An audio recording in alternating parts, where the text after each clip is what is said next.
Welcome to the Synergy Podcast, the space where we redefine how we move, heal, and experience our bodies. My name is Arianna Montanari, yoga synergy teacher, beekeeper, and founder of Mielestrega Natural Body Products. Sustainability in all forms is the thread I have been following and nourishing for over 20 years. Here, we break free from the unspoken rules that tell us how we should move and feel. Here, we long for deeper connection with nature, with ourselves, through intuitive movement, self-care, and self-awareness. We explore what it truly means to work with the body instead of pushing against it, to understand it rather than criticize it.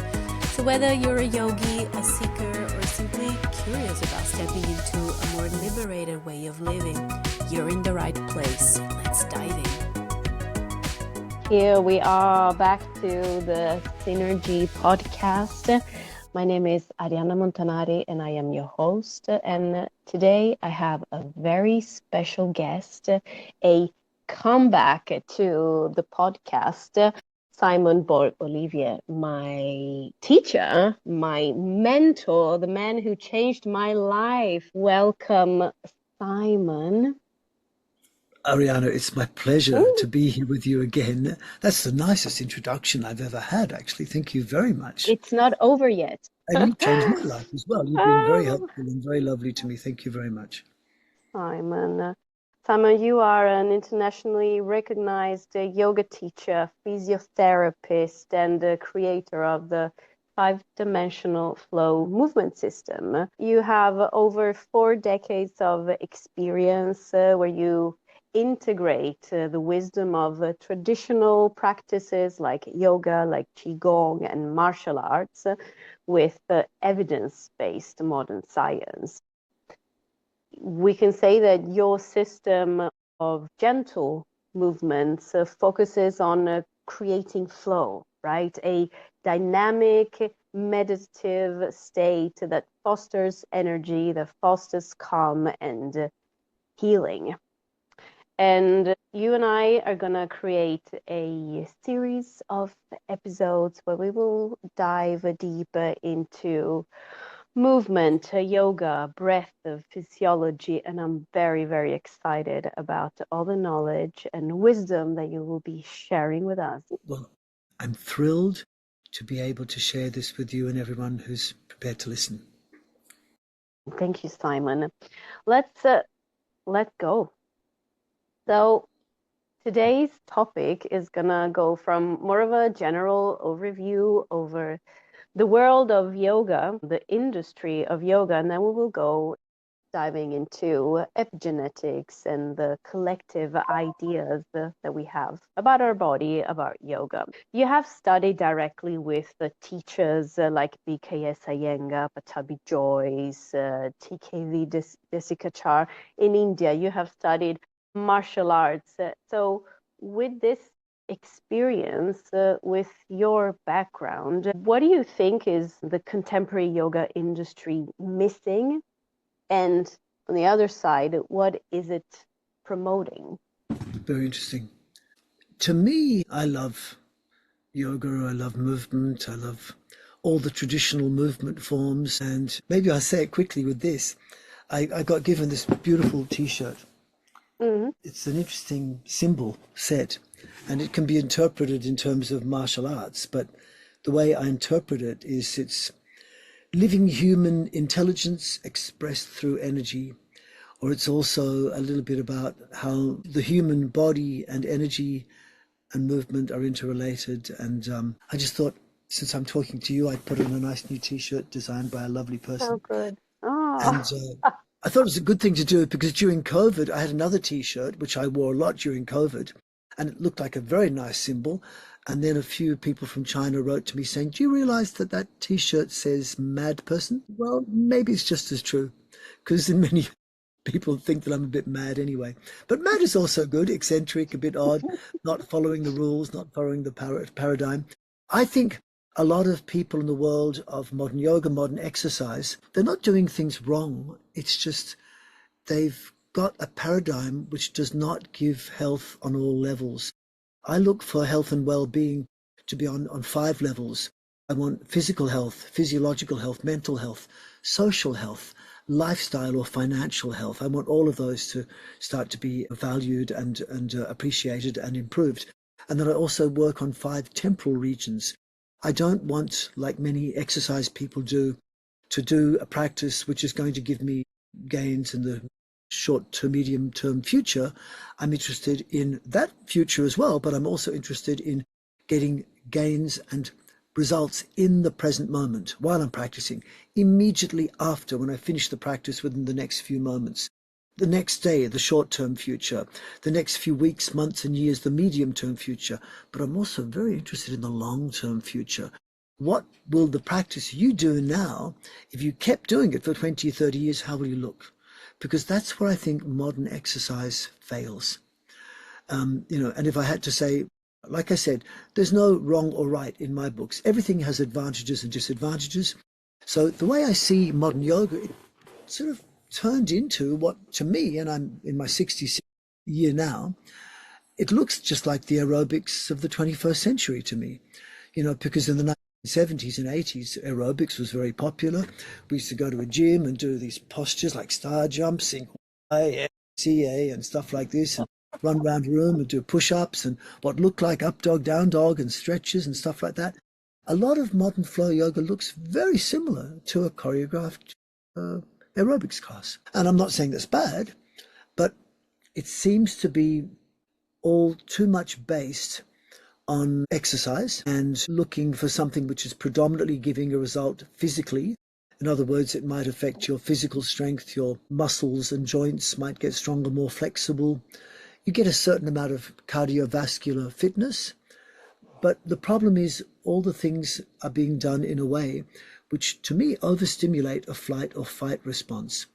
And that flight or fight response is what's going to come on when the body experiences you breathing more than normal, heart rate increasing, and stretching and tensing and sweating. I mean, when you measure a sympathetic nervous system response, which we call euphemistically the state of flight or fight, often one of the measurements is done with a device that measures sweat on your body. So the more you're sweating, often that's a reflection of sympathetic overstimulation and overdominance of your flight or fight response.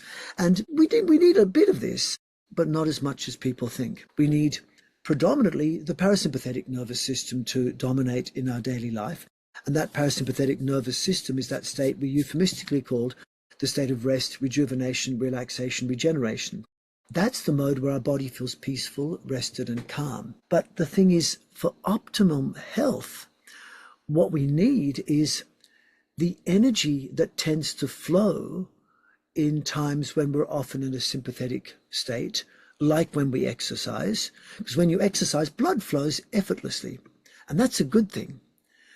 But it's usually flowing a lot because the heart is racing. And when the heart is racing, the body thinks it's stressful. But when blood is flowing, that's when you feel energized. But it's energy with this subconscious autonomic nervous system emotion of stress. And the best results for long-term physiological health come when you feel the relaxation state, which often people have when they're sleeping or just doing nothing and feeling relaxed, with the energy flowing that often happens when we're doing cardio or cardiovascular exercise. It's unfortunate that the word cardio got so popular because, as I see it, it's an Australian abbreviation that went all around the world of the full term cardiovascular health.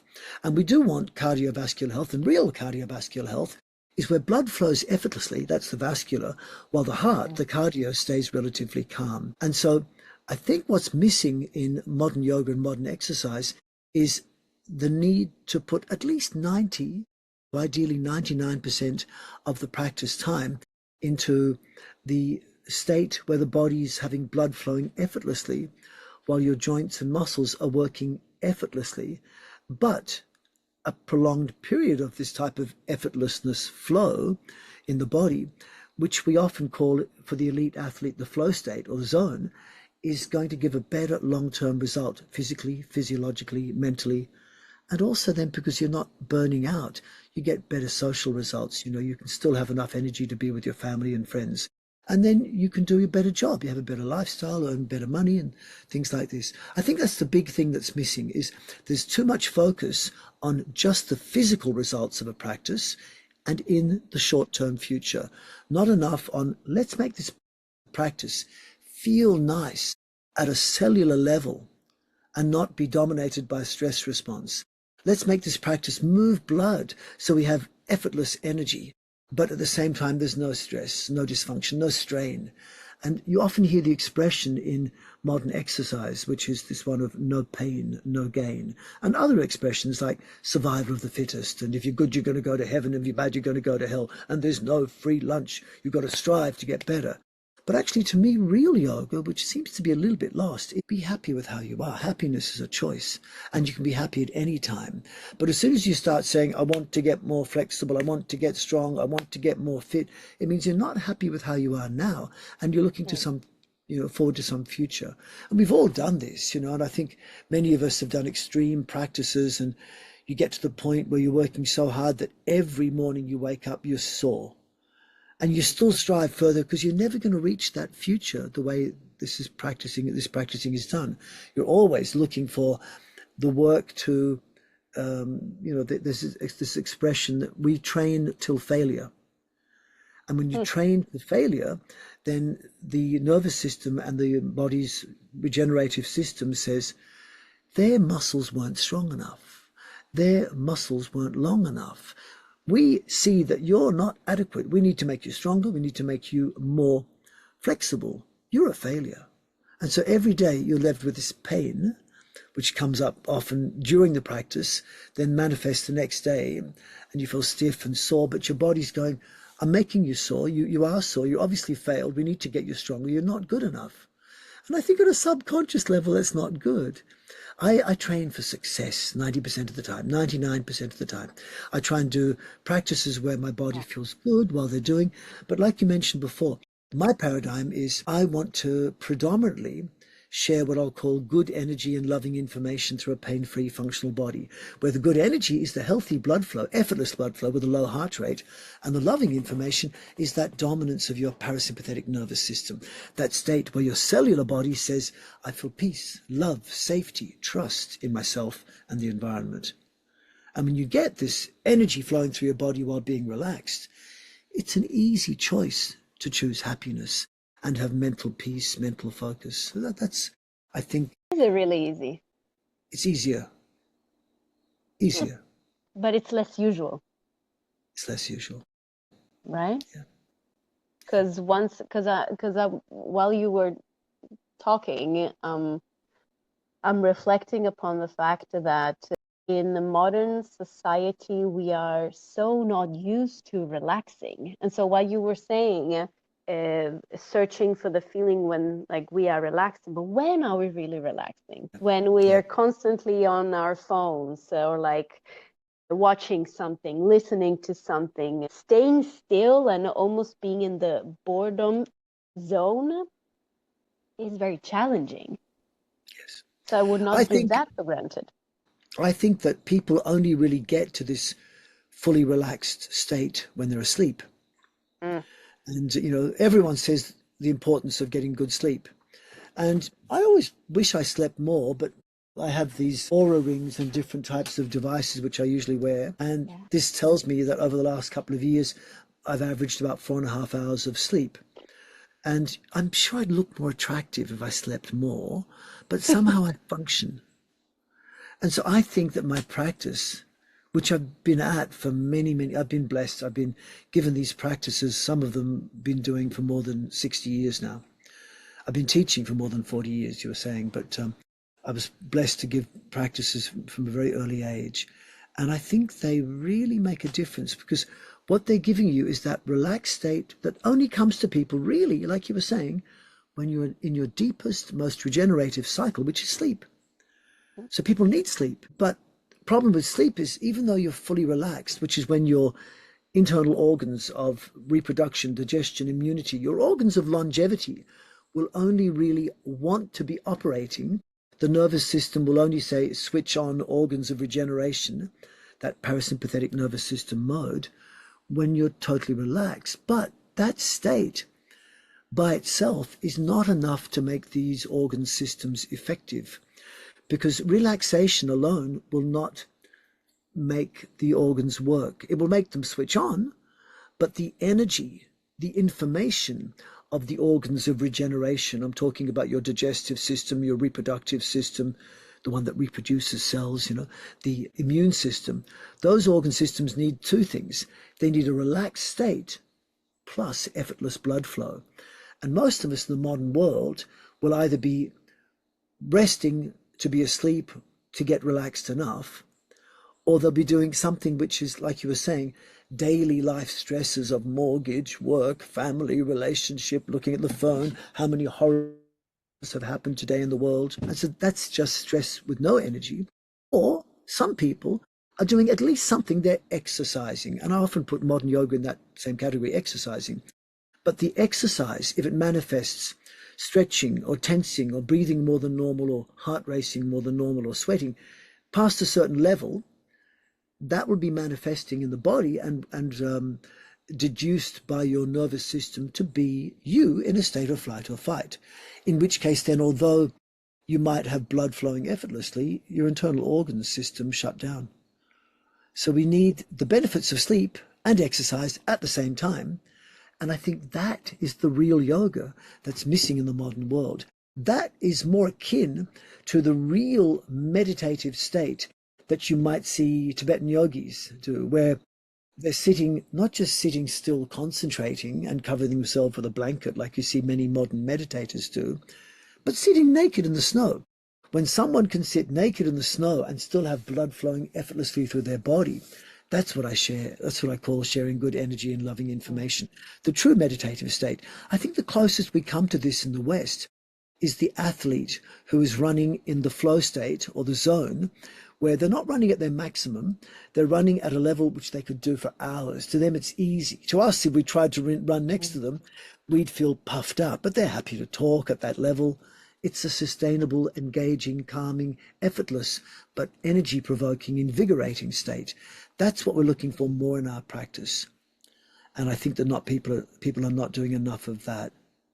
Not that anything is wrong, 1 to 10% of the time, stretch hard, tense a lot, make your heart race. Ideally 1% of the time. Some people push it to 10 and get away with it. Interesting. It was a few years ago, maybe I was 2, 3 years into the synergy practice, or after starting with you. And I went to the gym with my partner. We went to this body pump type of classes. So dynamic, lifting weights. And at the end of the class, so there was literally 1 minute slowing down, and then the class was over.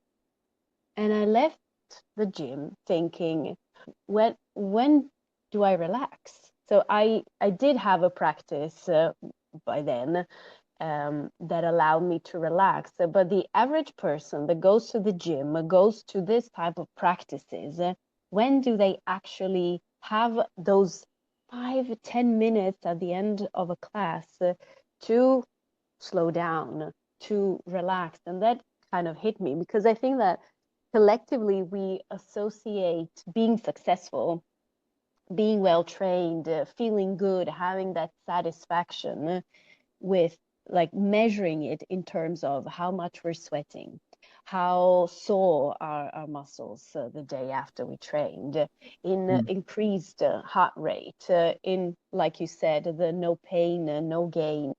So what I see also in my classes is that surprise that comes when people finish the class and share that they feel like they can. So you mentioned that you train for success, and in my experience, the synergy practice, the 5-dimensional flow, is setting up for success. So you're putting yourself in a flow, a practice that challenges you right where you want to meet challenge. And it's not too difficult, it's not constantly draining. And at the end of the class, you feel, I could do this. I can, my body can. And that creates a positive spiral rather than thinking, I'm not good enough. I need to stretch more. I need to train more. Just last week, a girl shared that she felt so accepted in the class and she felt so seen and whole that just the week before she went to a class and there was this girl standing on her head at the very beginning of the class and she felt horrible. She just wanted to cry. Literally, I just wanted to cry and leave the room. This is what she said. And so I think this is not of course, it's always about how you react to what's happening around you. But that is like a little example of the inclusivity and accessibility of the practice. Yeah. I think that many people don't realize that statistically, and I speak as a physiotherapist here, it's only maybe 1 in every 20 people, 5% of the average adult population, that actually has a regular movement practice. What most people try and do is they try and join a gym, join a exercise class, join a yoga class, join whatever. But most people coming to their first class, 50% will never come back after the first class.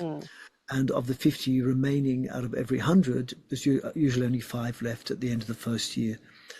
And so only 5% will maintain any sort of physical practice, because almost all physical practice are based on this paradigm where people will measure their success by how uncomfortable it is, how sore you are the next day. And then some of them actually, they fool themselves to a certain extent. They actually train so hard that their body starts to secrete the hormones, the neurotransmitters of the fight or flight response, which include adrenaline and cortisol and endorphins, which are a little bit like the body's own coffee, cocaine, and heroin.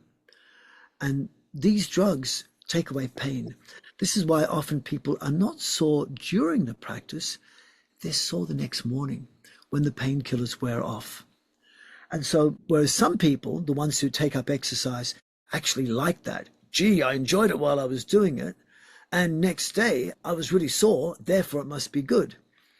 And then part of the enjoyment for these people who work quite hard when they're doing it also comes when many people, and we're talking especially in certain modern practices like modern yoga to a certain extent, many practitioners will teach and practice, breathe more. You should breathe more. Breathing is good for you. Whereas logically, a fit person hardly breathes at all. In our deepest, most regenerative cycle of sleep, we hardly breathe at all. That's considered healthy. Someone who breathes more is considered sick. But by breathing more than normal, which is a common practice in modern exercise and yoga, is that effect will reduce blood flow to the brain and hypersensitize the nervous system, leading to an effect not so dissimilar to marijuana. Suddenly you're out of your head and into your body. And so when people exercise to extreme, as opposed to a minimal amount of exercise, minimal exercise is just uncomfortable. But when you go a little bit more hardcore, some people really like it because they're secreting these hormones of the fight or flight response, and they're breathing more, which gives this light-headed, headedness in the head and this nerve sensitivity. And they go, wow, I feel amazing. I'm on a pranic high, a yoga high, a runner's high, an exercise high. You go, really? This is not prana. This is not chi. I think this is just your body just on your own drugs like coffee, cocaine, marijuana, and heroin at the same time. That's a great mix. And people will love it. And so those people working that hard, that's the 5% of the population who exercise a lot. And they're enjoying it while they're doing it, possibly only because they're on drugs.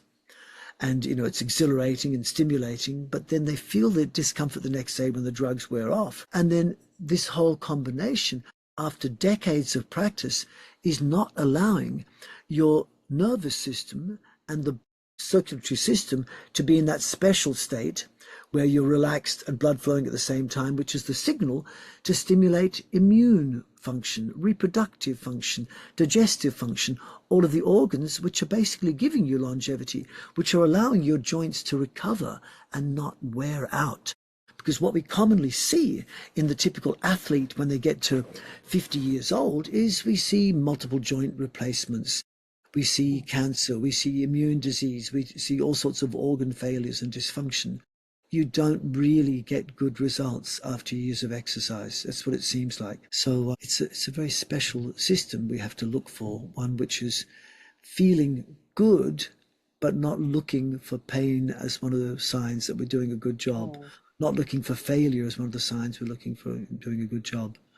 Look for feeling good. What we often say, you've heard me say this 1,000 times, is make your practice feel like you're in a warm bath being massaged by someone who loves you. And people tend to more preferably come back for that. People don't come back to be in pain, to torture themselves. So, practice. Another one of my favorite axioms you've heard me say before is that, and this is a physiotherapy axiom, is that exercise is optional, but movement is essential. So if you can just get people to move their joints even a little bit, this will maintain the function of the muscles and the joints. They'll have a reason to be there if you move them occasionally, at least a little bit every day. But it doesn't have to cause stress. And by moving them, they have a reason to stay. By putting your consciousness in your cells, the cells have enough resistance activity going on. Everyone says that resistance work is very important. Without resistance forces on your joints, they won't get enough bone mineral density, enough tissue density. But I think the most important force you need to put into your cells is your consciousness. Because if the consciousness actually enters your cells, then the cells have a reason for staying. But if your consciousness never treads there, why would they want to stay? You die. Might take 80 years. Yeah, and the cell works best. Like when there is a good cellular functioning, then the whole system, the whole body also functions better. Something that I often say in my classes and that really makes an impact is you don't need to suffer. And it's as simple as that. But each time receive the comment, yeah, that really resonated with me. I gave myself the permission slip to actually do a little bit less. Oh, like you say, when you invite to do 60% rather than going in 100, Yes, 200%. yes. Yeah, And yeah. that starts creating that shift that you mentioned of doing a little bit less and more of the relaxed state, but with blood flow. So getting the benefits of sleep and exercise at the same time. And that leads also at how we perceive Our the world environment. around us, Yes, exactly. yes. The practice, how we see it, and how much of our consciousness is in it.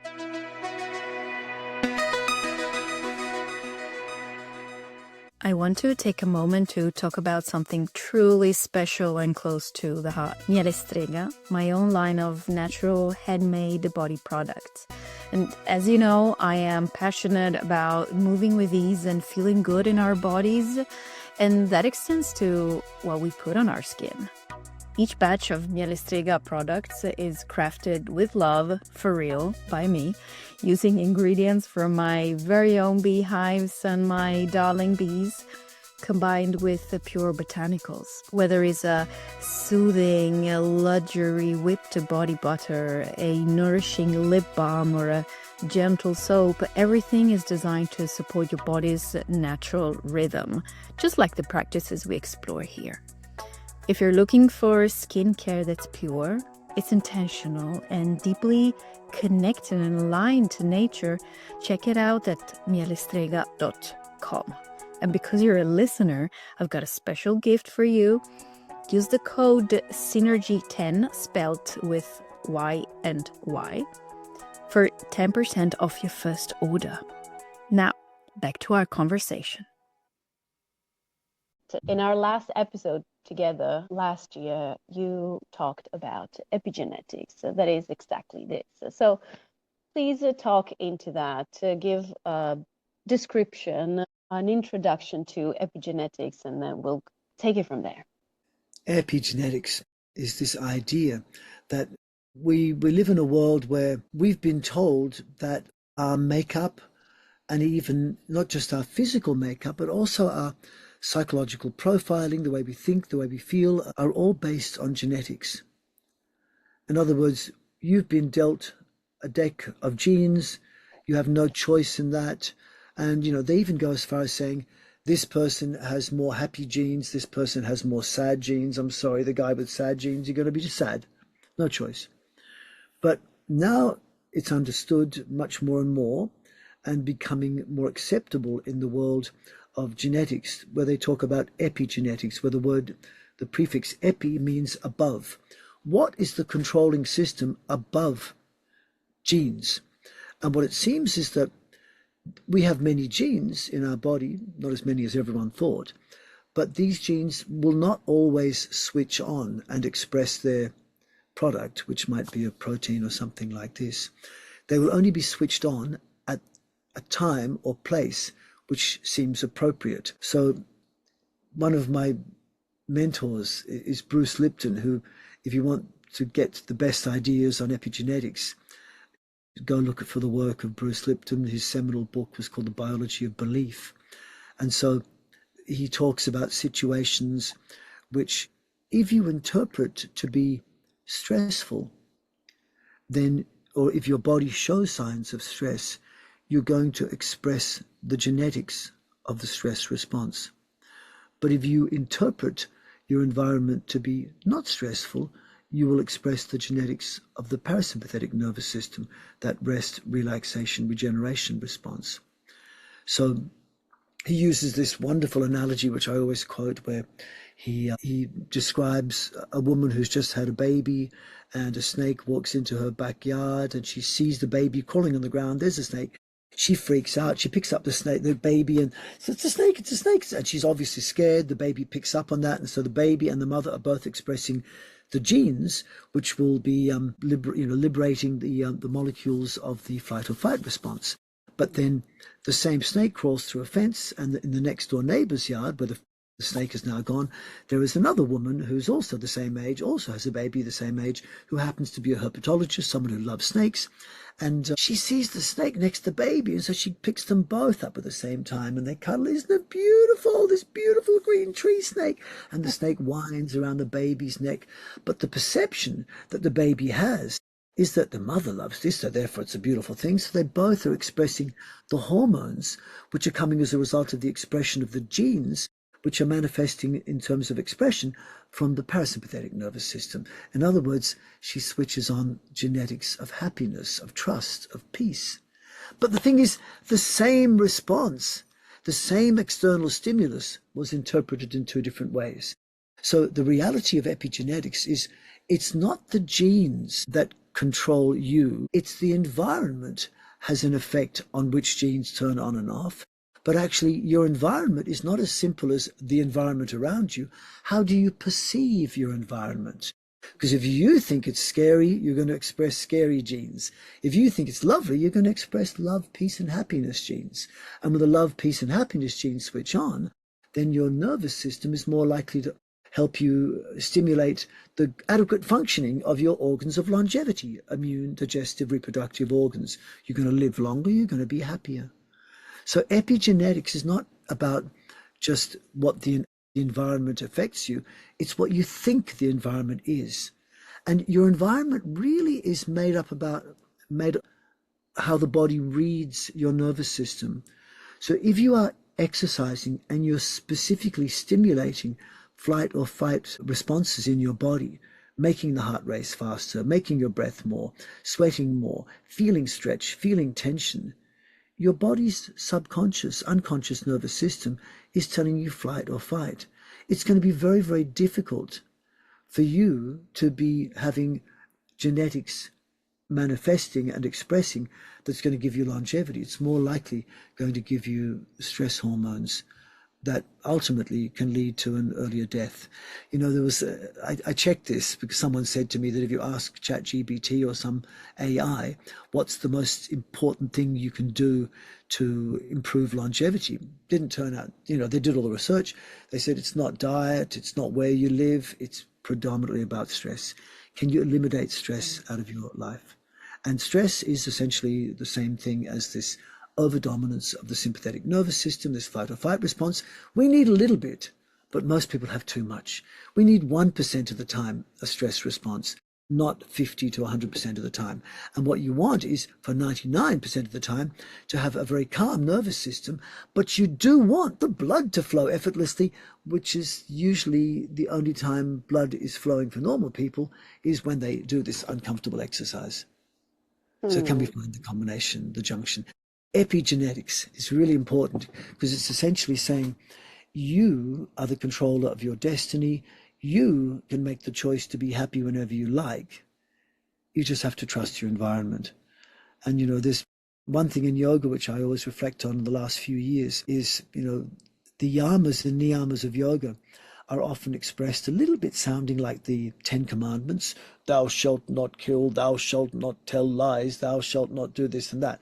But this idea of honesty being the best policy, which is sometimes expressed in yoga by saying asteya, or not asteya, satya meaning honesty, or don't tell lies, or be truthful. And I'm thinking, is really honesty the best policy? If I really had to be honest, you look really ugly in those clothes today. Is that the sort of thing that we should say more of? Maybe you should think of something else nice to say instead. But actually, maybe it's not about the way we are honest to others that matters for your ongoing health, happiness, and longevity. Maybe it's about how we trust our environment. Maybe satya is about our perception of our environment. And obviously there are threats in our environment, but not that many compared to how many good things there are. Surely if you walk into a room of 1,000 people, there might be 1 in 1,000 who's a criminal, but not every second person. Yet most people will look at everyone they meet and go, I don't want to trust you until you prove yourself to me. Whereas that's not even how the law works. The law says that we should assume someone's innocent unless proven guilty.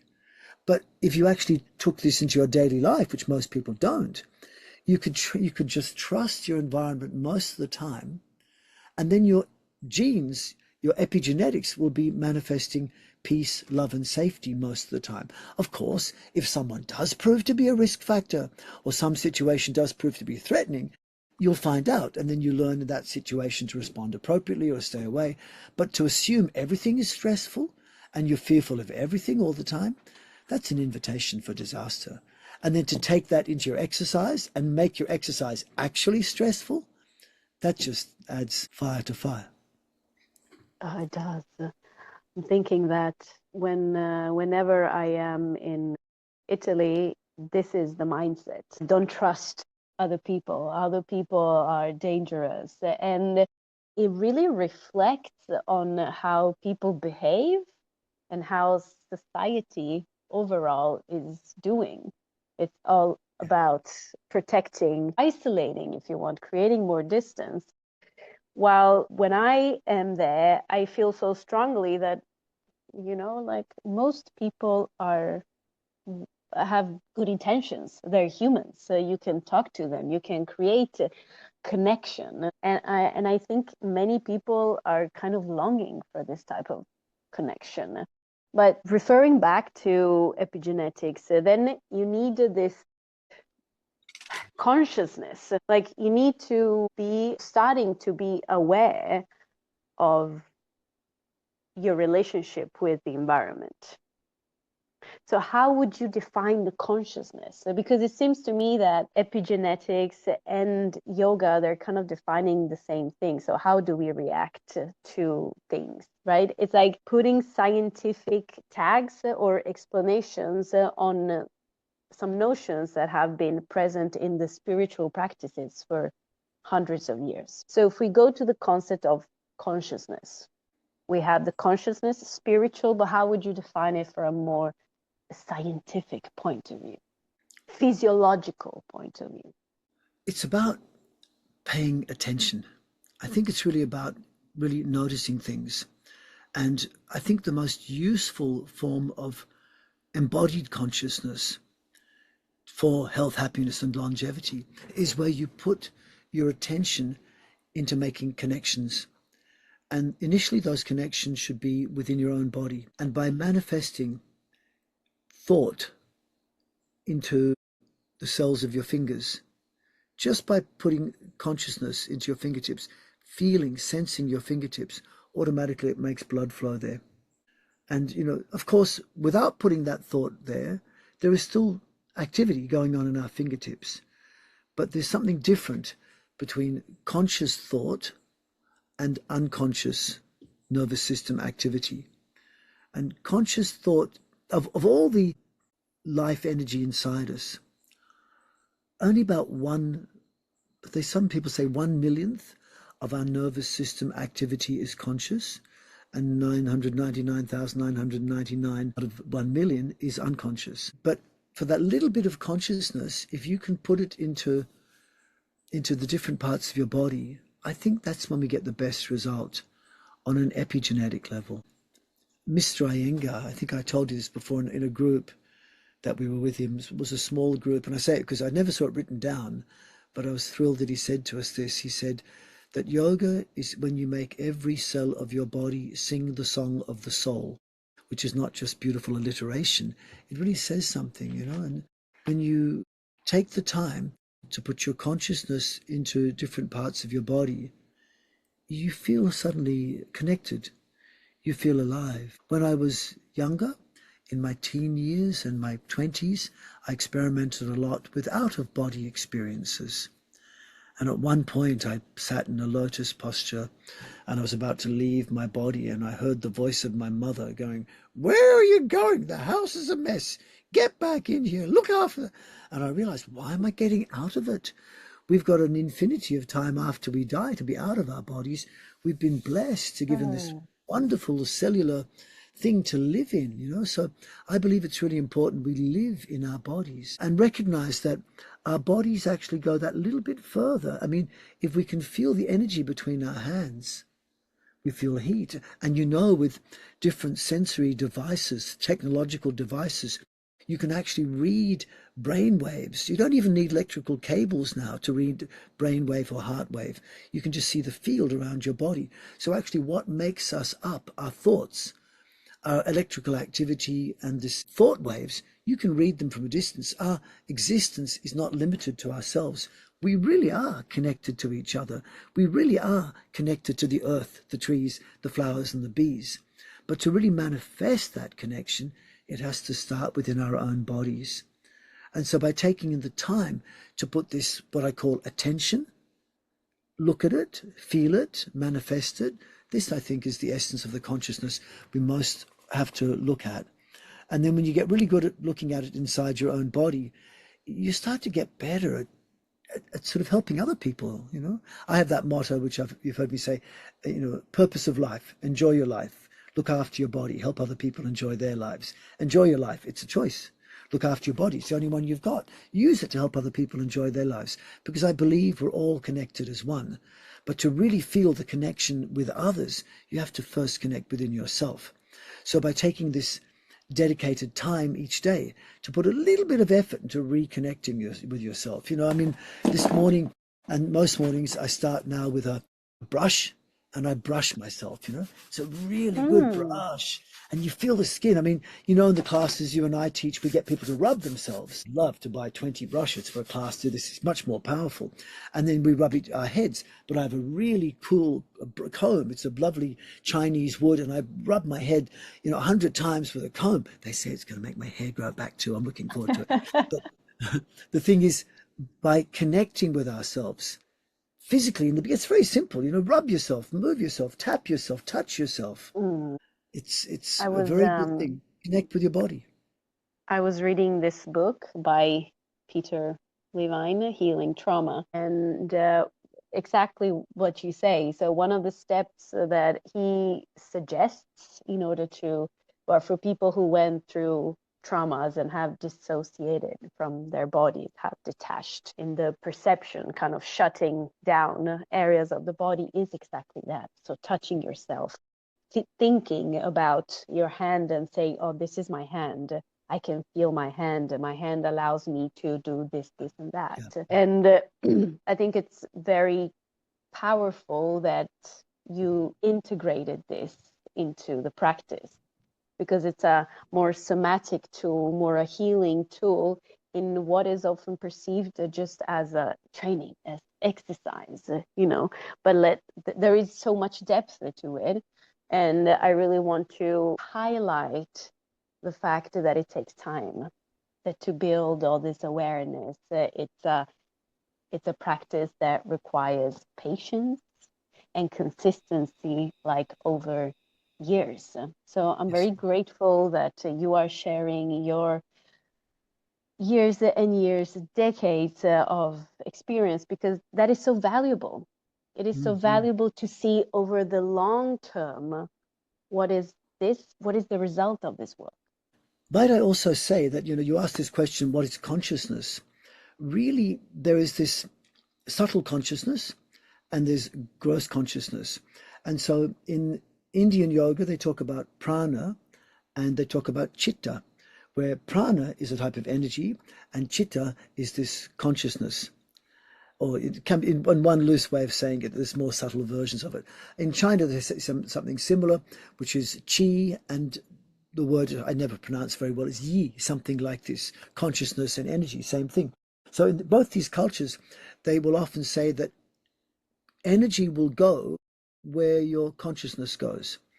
And so in a way, you could say that the energy flowing through your body is a manifestation of that consciousness. And so in the world of Indian yoga, we talk about prana, and they say there are 5 different types of prana. There's the first one, which is also called prana, and it's in the chest and often relates to air coming in and out of the lungs. The second one is called aparna, and aparna is that region of the abdomen below the ribs, where when you breathe into the abdomen, you feel your abdomen expand. That's called aparna, and that is not air. That's intra-abdominal pressure. Similarly, in your throat, you can expand your throat, and this is called udana. And then we have another one, the biggest type of prana in the body is called vyana. And vyana is essentially your blood pressure. It's the amount of blood in any part of the body at once. And so they're saying literally that vyana, this largest form of prana in the body, is blood. And so blood is mostly water. And I think water is this unit which can carry information.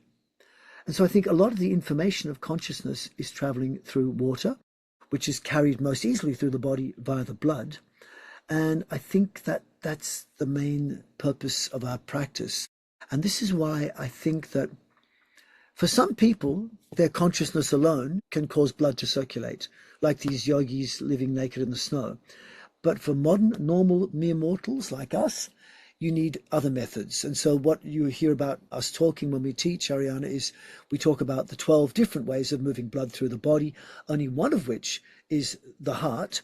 One is consciousness, or this awareness and thought.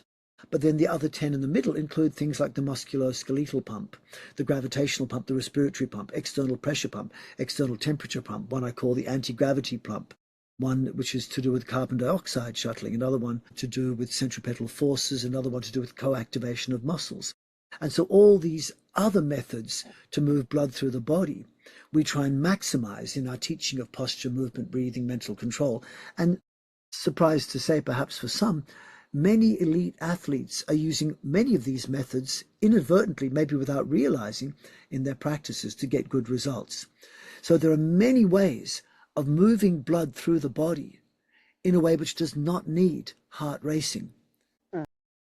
You really have this ability to explain a very complex topics like this. I think that this prepares for next episodes, how to move blood and about pranayama, about breath. So I really thank you for your time today. Before we wrap this episode up, I would like you to share your upcoming trainings, your upcoming travels for 2026, so that people come and study with you, or how they can connect with you also online. What a packed year. Let's make sure we squeeze in also a visit to Stockholm. People are on holiday, September. Let's make sure we make this happen when people are available. Thank you so much, Simon, for your time and knowledge and patience and the pedagogy. Thank you so much. That's a wrap for today's episode of the Synergy Podcast. I hope this conversation sparked something within you, a new way of thinking, feeling, or moving. If you love this episode, let me know. Share it, leave a review, or connect with me on Instagram at Mielestrega. And if you're ready to go deeper, check out my yoga offerings, come to a yoga class at the studio, and check out my handmade natural body products at mielestrega.com. Remember, your body is yours, your pleasure is yours, and living pain-free is possible. Until next time, move with ease and live with joy.